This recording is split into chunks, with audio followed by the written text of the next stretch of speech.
एक बहुत बड़ी मीटिंग हुई है कोरोना पर प्रधानमंत्री नरेंद्र मोदी ने समीक्षा बैठक की है। एक्सपर्ट्स के साथ कोरोना संकट पर चर्चा की है। संक्रमण रोकने के लिए 2 हफ्ते का कंप्लीट लॉकडाउन लगाया जाए, ये कह रहे हैं एक्सपर्ट, कह रहे हैं ये जरूरी है, वरना संक्रमण की चेन तोड़ने में दिक्कत होगी। कोरोना के हालात पर सुप्रीम कोर्ट ने भी सरकार को कुछ सलाह दी है। देर रात कल सुनवाई हुई है, उसमें सुप्रीम कोर्ट ने सरकार को सलाह दी है कि लॉकडाउन पर विचार किया जाए। कोरोना की दूसरी लहर के बीच पिछले कुछ दिनों से भारत में देशव्यापी लॉकडाउन की मांग उठ रही है। ये फिक्र इसलिए और बड़ी हो जाती है क्योंकि एक्सपर्ट्स भारत में कोरोना पीक को लेकर अलग अलग राय रखते हैं। सरकार के गणितीय मॉडल विशेषज्ञ एम विद्यासागर ने कहा कि 7 मई तक कोरोना वायरस का पीक देखने को मिलेगा। वहीं एम्स के डायरेक्टर रणदीप गुलेरिया ने कहा कि भारत एक बड़ा देश है, इसलिए यहाँ अलग अलग समय पर कोरोना का पीक आएगा।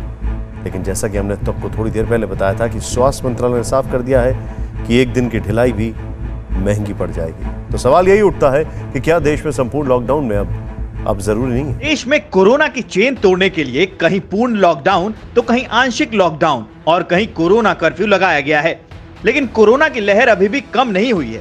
3 दिनों तक थोड़ा नीचे गिरने के बाद 4 मई को कोरोना के नए केस 3,62,649 आए, जो देश की फिक्र को और बढ़ाते हैं, क्योंकि कोरोना के कहर को कम करने के लिए देश के 20 से ज्यादा राज्यों में लॉकडाउन जैसी पाबंदियां लागू हैं, फिर भी मामलों में कमी नहीं आ रही है। उधर केंद्र सरकार के वैज्ञानिक सलाहकार डॉक्टर के विजय राघवन ने एक और चेतावनी जारी की है। इन्होंने कहा है कि देश में कोरोना की तीसरी लहर को टाला नहीं जा सकता। इन सब के बीच राष्ट्रव्यापी लॉकडाउन की मांग भी तेज हो रही है। सुप्रीम कोर्ट और देश विदेश के वैज्ञानिक और डॉक्टर्स भारत में संपूर्ण लॉकडाउन की सलाह दे रहे हैं। लेकिन इस सब के बारे में आज जब स्वास्थ्य मंत्रालय की प्रेस कॉन्फ्रेंस में नीति आयोग के सदस्य डॉक्टर वी.के. पॉल से पूछा गया तो उन्होंने कहा कि केंद्र सरकार संक्रमण की चेन तोड़ने के लिए राज्य सरकारों को प्रतिबंधों को लेकर दिशा निर्देश दे चुकी है।